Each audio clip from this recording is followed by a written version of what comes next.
Well, yesterday I was asked about graduation, and I know I have caused some confusion around the state. We did get calls of people who are happy, but we also got calls of people who were confused. And so let me try to clarify that today. As I said yesterday, as a father of 8, grandfather of 24, Fran and I know about graduations. We know how important they are. They're occasions of great joy for a family, pride, and it's a way for families to celebrate the accomplishments of their seniors who are graduating.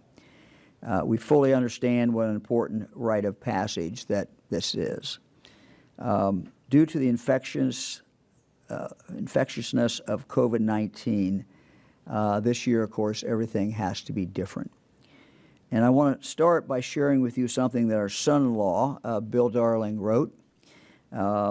He is a track and cross-country coach at Thomas Worthington High School. He was a runner in high school and college himself. He understands from his own experience and from his own children how important these activities are for our students. Graduation is one of those things that means so very much to students and to families. And so I want to share a portion of something that Bill wrote to his track team just a few days ago. I'll quote from part of it. And Bill writes, "There is a song making the rounds these days that was written by my good friend Eric Nesda called True Heroes. In it he sings, 'True heroes are measured by what they give away.' In the spring of 2020, for you seniors, you gave up a lot," Bill continues. "You gave up most of your last semester of high school. You gave up normal graduation, grad parties, and prom. And you gave up your last track season. It would be far better to look at not what was taken away from you, but what you gave. You gave it up to save the lives of your fellow Ohioans. You gave it up knowing that in all likelihood, you may have been fine, but they, others, would have been in peril. In these next few years, I ask you to look around your table. Keep your eyes up in your community. See them. Know that there are people who will be with us for years to come, people who are so precious and so valuable. They will be here. They will be here because of you, what you have given away." And certainly Bill is very, very right. When we look at whether or not to hold a graduation ceremony, social distancing and keeping social distance practices must be first and foremost. Mass gatherings simply cannot be held for this reason or for any other.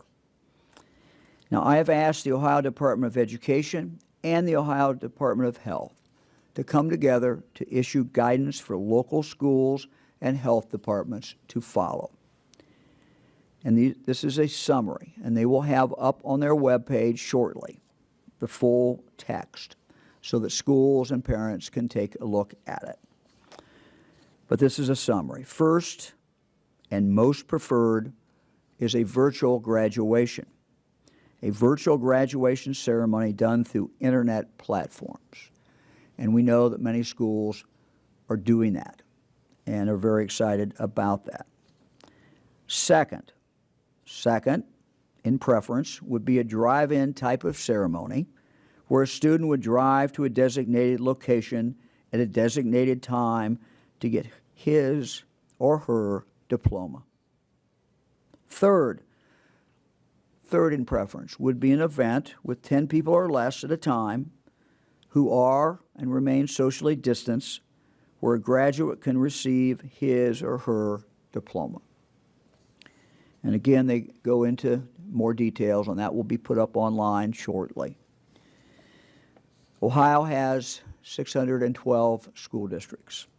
Each school district needs to work with their local health department to make sure that their plan is in accordance with public health guidelines to deal with this pandemic. Of equal concern are graduation parties. And I know through our experience with our children that graduation parties are a big part of the celebration. And they've become, at least during my lifetime, a lot more important. That kids go from graduation party to graduation party. This is tough this year. And I would ask people to remember, because the graduation parties can pose as much risk or more risk, frankly, than a graduation. Remember that our order prohibits gatherings of more than 10 people at a time. While it's time to graduate, it's not the time to have a graduation party. That will have to wait. I understand how hard this is for the class of 2020. It's not how you envisioned it, not how your parents envisioned it, not how anyone envisioned it. But I am confident that our schools will be resourceful and creative in how they can honor the class of 2020. Again, we have posted this guidance on our webpage at coronavirus.ohio.gov. That's the normal place to look, coronavirus.ohio.gov.